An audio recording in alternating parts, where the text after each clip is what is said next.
Hey guys, welcome to a short tutorial of how to use the standards tracker that we're going to pilot here during the first module. And I am excited to get your feedback on it both beforehand and also as we go so that we can make it the most effective document possible. Just some little background about why Dr. Green and Ms. Miller and I have talked about this document and why we think it will be a really valuable tool, though I realize it's just something new to bring to you. I think one thing that we may see moving forward in the district as a whole is a shift to standards-based grading. And that's a huge shift for teachers to make both in mindset and also in practice.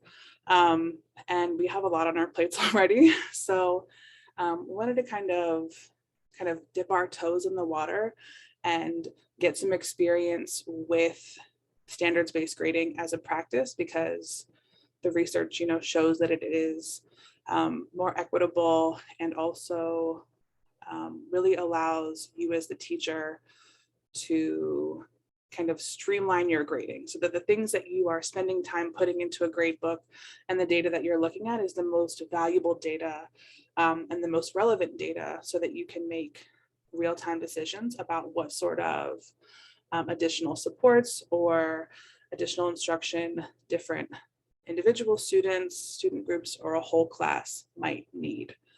And I hope that by the end of this, you'll see how this can kind of help that process along. And as I said, I look forward to your constructive and gentle and kind feedback should it become clear that there's something that we weren't thinking about in the creation of this document.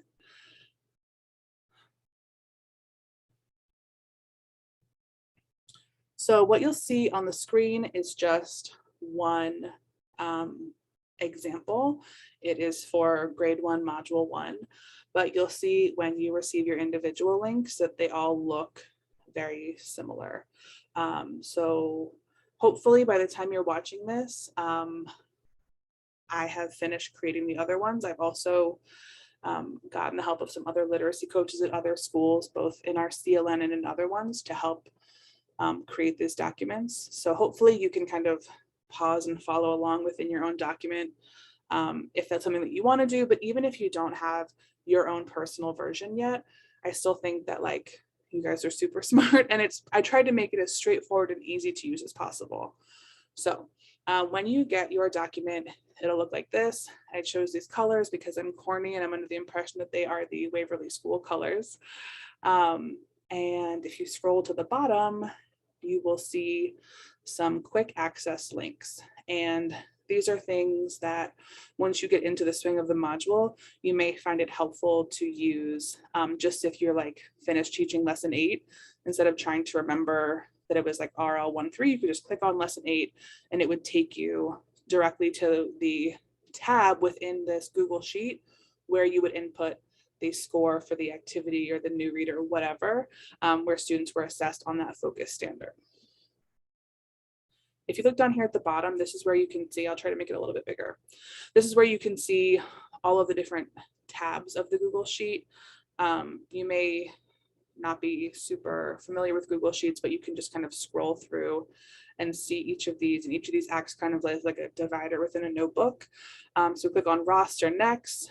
I also tried to put in these little sticky notes with instructions, just because I know that watching a video once is not always mean that it's permanently in your brain. You can feel free to delete these as you get more comfortable with how to use this.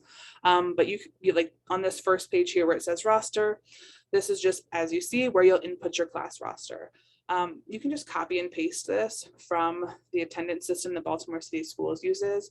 It's also helpful because sometimes, as you know, your roster in reality can change a little more quickly than it does within the system. So you have total control over, your roster and can, put it in whatever kind of order you would like to.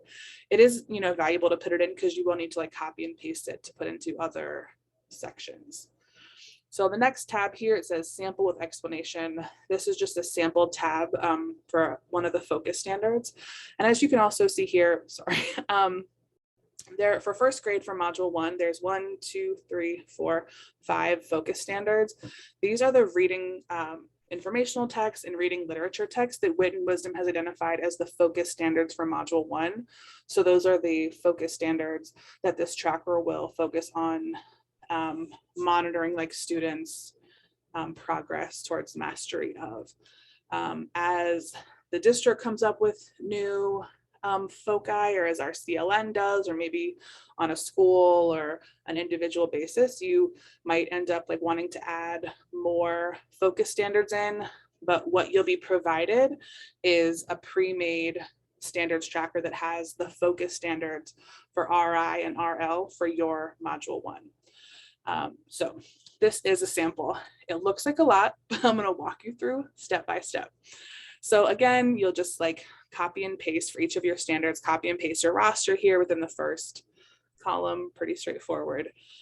Also, what you'll find is that for each lesson, at least for the ones I'm making, some of my colleagues might have added more lessons in, but what we're going to do, hopefully, is just boil it down to like the 3 lessons within the module where this focus standard is the most explicitly taught, so that we can get the most valuable data on student performance and student mastery of that standard.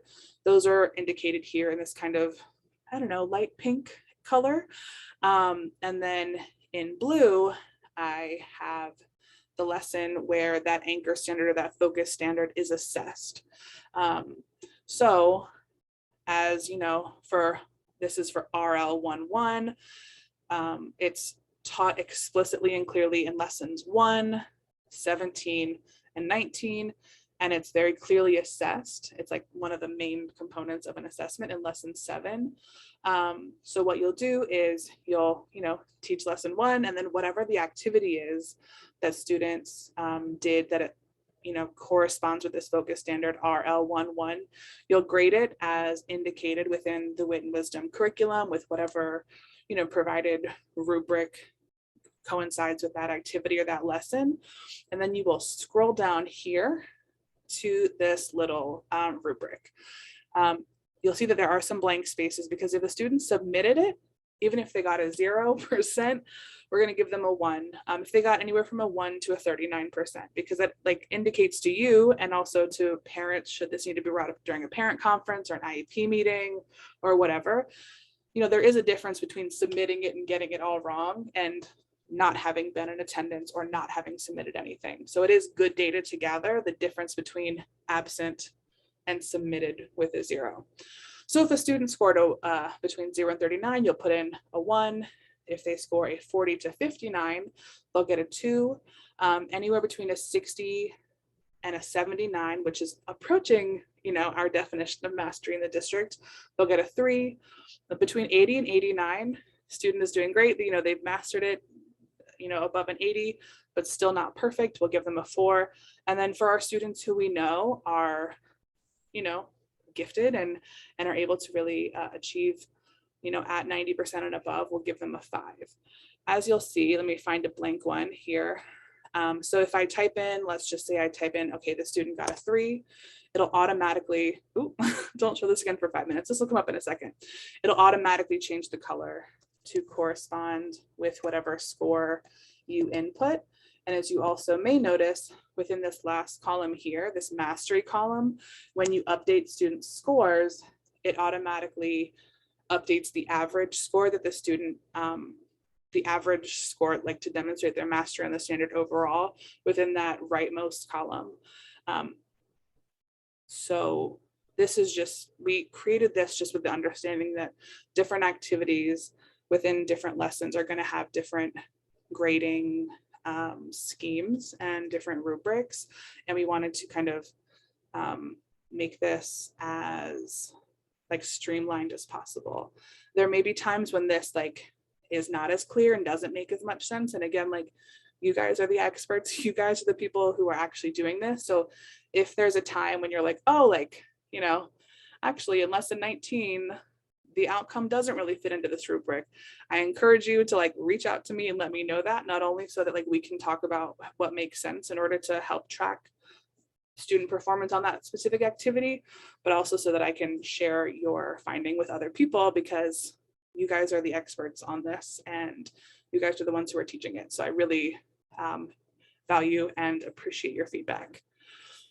I've also put in 4 blank columns here in the event that you realize that, you know, an individual student, a student group, or a whole class needs a reteaching opportunity on a standard. You can just add in, you know, any other reteaching opportunities that you've offered, and then score, you know, put in the appropriate scores there. These may, as I said, you may end up using all of these, some or none, and you can add them as needed. I also put a blank here. The district very recently, I'm recording this on August 17th.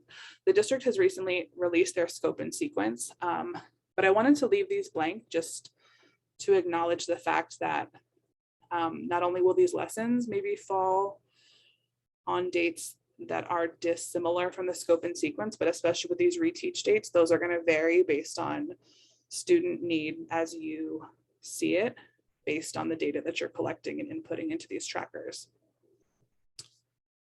So as you see here, also this mastery will update so that you can just take kind of a quick glance and see where needs are. And it also, you can kind of like flip through the standards, the focus standards for a module, and see like which standards in general are shaded closer to the red end of the spectrum versus the blue and green end of the spectrum.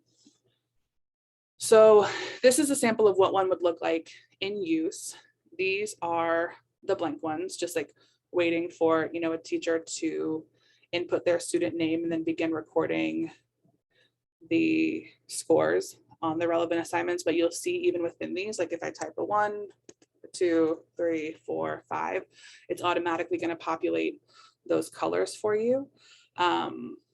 So hopefully I have coded, not even coded, but, you know, hopefully I've input all of the correct conditioning formats in here to help it work seamlessly. And you'll also see that I've like put in here for each of the standards, like what the focus lessons are going to be. So for RL 1, 2, it's lessons 2, 3, 4, and then assess on 26. And with that in mind, we can kind of look back at these quick links on the first page. So again, like these are the focus lessons for the focus standards. So if you know that you're coming to a collaborative planning, for example, talking about RI 1.1, you can just like quickly jump to that page. Similarly, if you know that you just taught lesson 15 and you want to like jump to lesson 15 to put in your relevant student work performance on a lesson 15 activity, then you can just click on lesson 15 and it'll shoot you right over to the relevant page. Again, I think that this is going to be a way to make sure that you guys are less overwhelmed with the quantity of grades that you need to put in, and is also really going to help as we look at all of the different ways that the district is trying to help students kind of regain a sense of normalcy and make up any potential lost learning over the last year, or you know how they learned differently over the last year. And also, like as you're thinking about who you want to send for tutoring or how you want to make your small groups, I think this is going to be a really valuable tool to be able to look quickly and see who needs what and how they've performed within a standard over time. Just one more thing that you may have seen. I don't know if it'll pop up again. I think it hasn't been 5 minutes yet, but you'll see like on this example, for example, on this page, there's this little lock. What I've done to try to help minimize the risk of things being accidentally deleted or modified is I've protected some cells. I think maybe it's not on this one. It's down here. So once you've entered grades for an assignment, it's going to be important that you protect them so they don't accidentally get changed or deleted. This is something that we will review once I'm back from FMLA and you guys have started working with kids and are ready to start putting scores in. But I know from using Power Teacher Gradebook and all the others that sometimes it can be easy to accidentally delete a score, and then that really sucks. So using this is actually a great way to make sure that maybe not that it can't happen, but it's more difficult for it to happen. So this walks you through the steps of how to set permissions to protect a sheet, like a whole tab from being edited or changed, or just a column of grades. And it doesn't mean that you can never change it. It just means that if you were to accidentally knock your keyboard, and you would have accidentally deleted a grade, it will pop up and say, are you sure? You said you didn't want to mess with this. Are you sure you want to change this? And then you can either say yes, allow me to do this just this one time, or yes, stop bothering me for 5 minutes. I got to go change some stuff. Or it can be a good oops, didn't mean to do that. Thank you for letting me know. So this walks you through the 4 steps of how to do that. Again, something that I'm more than happy to walk you through on an individual basis if this is not something that you're familiar with. I had used Google Sheets a lot, but the creation of this document was a really quick opportunity to learn by doing. So you guys may be greater experts than I am in Google Sheets. This may be super obvious to you. And if so, I appreciate your grace as I'm trying to help other people and make it super clear how to do this. So I'm not sure where this is going to fall within your pre-service training. Hopefully this makes sense of why we're doing this, how this is going to help you as you're planning for daily instruction, as you're planning for small group instruction, as you're going to IEP meetings, and you can just pull this up and say, hey, these are our focus standards and this is how the student is performing within them. If it doesn't, then have faith, of course, but also just let me know that so that we can talk through it, because I may be explaining something poorly, and or there may be some piece of this that I'm just not seeing, and I really welcome your feedback so that we can make this the most effective document possible, so that we can have the most effective school year possible, and also kind of a school year that is effective while not exhausting. I'm trying to use energy smartly. That probably didn't sound very smart, but you know what I mean. Anyway, I look forward to talking to you guys about this soon. And if you haven't already gotten your links to this, I swear that it is incoming. Unfortunately, my surgery schedule and the return to school schedule were not kind to one another. So I will be back soon to talk more about this. But in the meantime, please feel free to email me at rsnash@bcps.k12.md.us or reach out any other way that you already have access to. All right, I will see you soon.